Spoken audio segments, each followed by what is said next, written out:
Assalamualaikum warahmatullahi wabarakatuh. Perkenalkan, nama saya Risna Suryani dari kelas A17. Saya berasal dari Cilacap, Jawa Tengah. Di sini saya akan mempresentasikan mata kuliah usul fikih dengan judul materi mahkum fih dan mahkum alaih. Baik, langsung saja saya akan mempresentasikan materinya. Mahkum fih. Mahkum fih secara etimologi yaitu perbuatan mukallaf yang terkait dengan titah syar'i. Secara epistemologi, mahkum fih adalah perbuatan yang harus dilakukan oleh mukallaf dan dinilai hukumnya. Menurut para ulama, tidak semua dikatakan mahkum fih. Tidak semua perbuatan itu dikatakan mahkum fih. Apa aja kategorinya? Kategori mahkum fih yang pertama yaitu diketahui secara sempurna. Maksudnya, perbuatan tersebut diketahui oleh mukallaf secara sempurna. Sempurna ini sifatnya implementatif. Jadi, di sana akan ada petunjuknya, akan ada pelaksanaannya, akan ada syaratnya dan rukunnya apa. Yang kedua yaitu mahkum fih ini harus diberikan oleh otoritas yang berwenang. Perbuatan yang tidak ditetapkan oleh hakim bukanlah mahkum fih. Yang ketiga yaitu mahkum fih ini dapat dikerjakan atau ditinggalkan. Para ulama usul fikih membagi mahkum fih ini dari dua segi, yaitu dari segi keberadaannya dan dari segi haknya. Dari segi keberadaannya, mahkum fih ini terdiri dari yang pertama, ada tapi tidak terkait syara. Maksudnya, perbuatan yang secara material ada, tetapi tidak termasuk perbuatan yang terkait dengan syara. Seperti makan dan minum. Makan dan minum adalah perbuatan mukallaf, tetapi perbuatan makan dan minum tidak terkait dengan hukum syara. Yang kedua yaitu ada dan menjadi sebab syara. Perbuatan yang secara material ada dan menjadi sebab adanya hukum syara, seperti perzinaan, pencurian, dan pembunuhan. Perbuatan ini menjadi sebab adanya hukum syara, yaitu hudud dan qisas. Yang ketiga yaitu ada dan baru bernilai dalam syara apabila memenuhi rukun dan syarat yang ditentukan. Contohnya itu sholat dan zakat. Yang keempat, ada dan mengakibatkan hukum syara. Perbuatan yang secara material ada dan diakui syara serta mengakibatkan adanya hukum syara yang lain seperti nikah, jual beli, dan sewa menyewa. Perbuatan ini secara material ada dan diakui oleh syara. Apabila memenuhi rukun dan syaratnya, perbuatan itu mengakibatkan munculnya hukum syara yang lain, yaitu halalnya berhubungan suami istri dan kewajiban mahar dalam perkawinan, berpindahnya hak milik dalam jual beli, dan berhaknya seseorang menafkahkan milik orang lain, serta berhaknya pihak lain untuk menerima upah dalam akad sewa.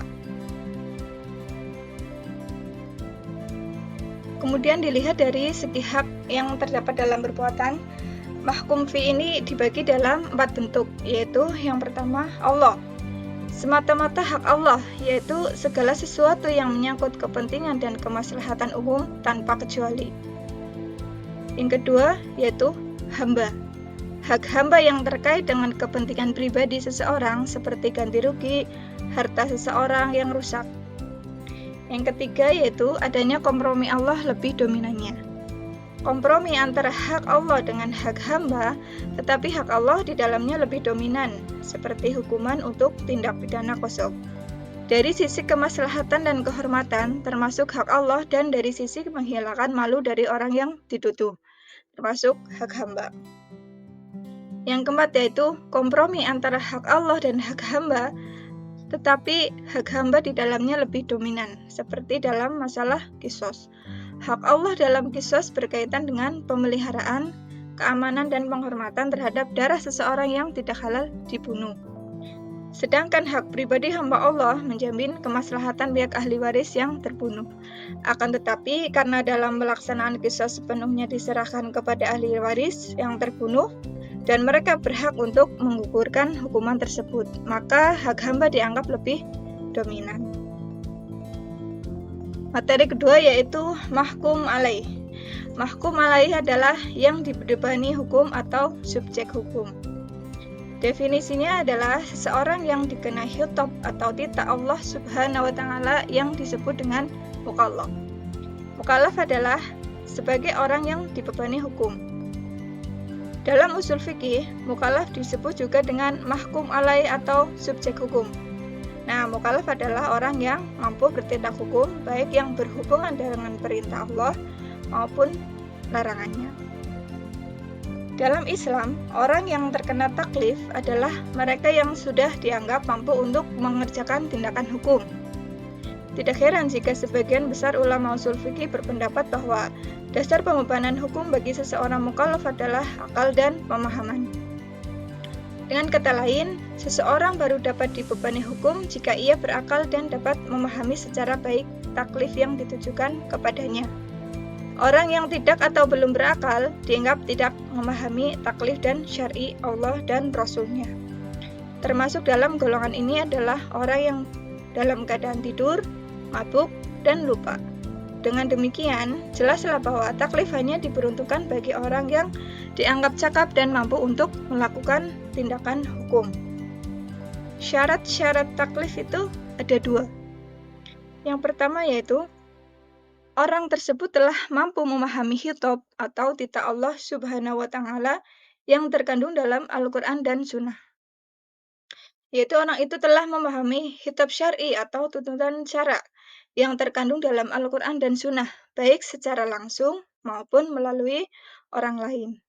Kemampuan untuk memahami taklif tidak dapat dicapai kecuali melalui akal manusia, karena hanya akallah yang dapat mengetahui taklif itu harus dilaksanakan atau ditinggalkan.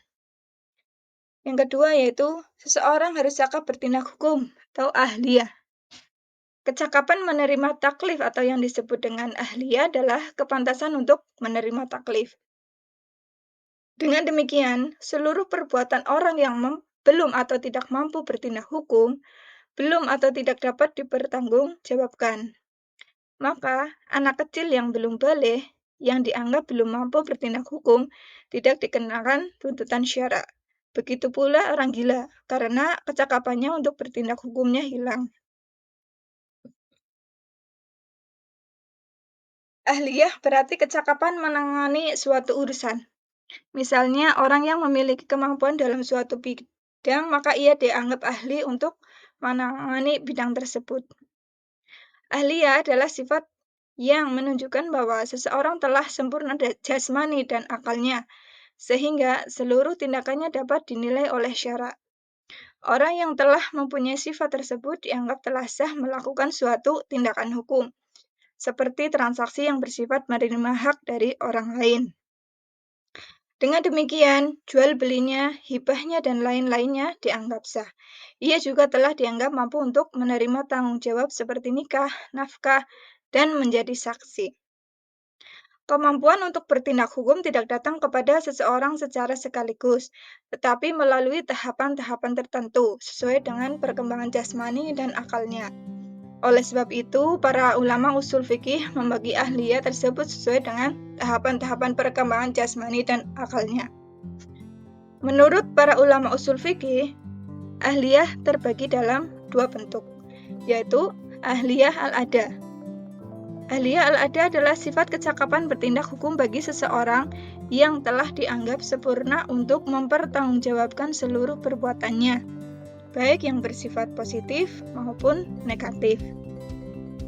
Ahliyah al-wujub, yaitu sifat dan kecakapan seseorang untuk menerima hak-hak yang menjadi haknya, tetapi belum mampu untuk dibebani seluruh kewajiban.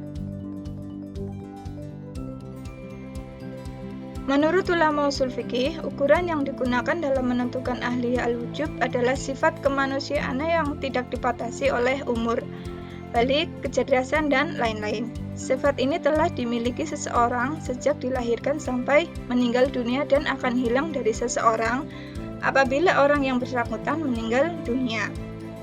Berdasarkan ahliya wujud, anak yang baru lahir berhak menerima warisan dan wasiat. Akan tetapi, harta tersebut tidak boleh dikelola sendiri, tetapi harus dikelola oleh wali atau wasi orang yang diberi wasiat memelihara hartanya.